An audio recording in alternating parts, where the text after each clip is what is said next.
ওই সুৎখোর প্রফেসর ইউনূস আমার আপনার রক্ত শুষে আমেরিকায় নির্বাচনে ব্যয় করে ওই যদি মানুষের বাচ্চা হতো, সে যদি মুসলমান হতো, তাহলে তার আগে অধিকার ছিল তার দেশের মানুষের খেদমত করা।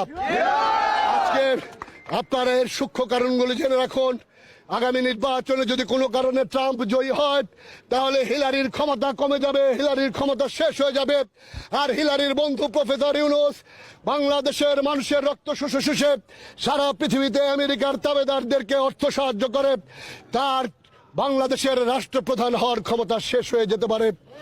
এই ভয় থেকেই আগামী নির্বাচনের আগে আমেরিকার মদদে ওই জামাত শিবির বিএনপি বাংলাদেশে অরাজকতা সৃষ্টি করবে, লাশ বইয়ে দেবে।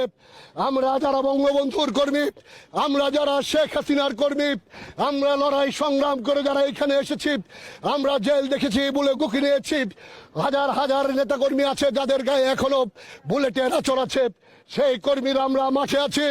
ইনশাল্লাহ আপনাদের সকলকে নিয়ে জামাত বিএনপি আর পেছনের ওদের তাবেদার আমেরিকার এই স্বপ্ন বাংলাদেশের মাটিতে ইনশাল্লাহ আমরা কখনোই পূরণ হতে দেব না। এই কোটা আন্দোলনের দাবি, বিশেষ করে ছাত্রদের দাবি যতটুকু ছিল তার চেয়েও বেশি অধিকার দিয়ে ফিরিয়ে দেওয়া হয়েছে। এরপরে থেকে যদি কেউ এই রাজনীতির মাঠ অঙ্গন গরম করতে চায়, তাহলে বুঝতে হবে তাদের পেছনে কোনো ষড়যন্ত্র আছে। তাহলে আমরাও বলে দিলাম, আমরা শেখ হাসিনার কর্মীরা অন্তত ময়মনসিংহের রাজপথে বুক পেতে থাকবো। জামাত বিএনপি তোমাদের যদি সাহস থাকে, আমি অহংকার করে বলি না, আল্লাহর উপর ভরসা রেখে বলি, এই রাজপথে আওয়ামী লীগ কখনো পরাজিত হই নাই। সেটা আমাদের দুর্দিন হোক আর ভালো দিন হোক, ইনশাল্লাহ আগামীতেও জামাত বিএনপিকে ময়মনসিংহের রাজপথে নামতে দেব না। কারণ এই সংগ্রাম আর কোটার মধ্যে নাই, এই সংগ্রাম গহীন ষড়যন্ত্রের, এই সংগ্রাম বাংলাদেশের মুক্তিযুদ্ধের পক্ষের শক্তিকে ক্ষমতাচ্যুত করার, রাজাকারদের গাড়িতে আবার বাংলার পতাকা দেওয়ার।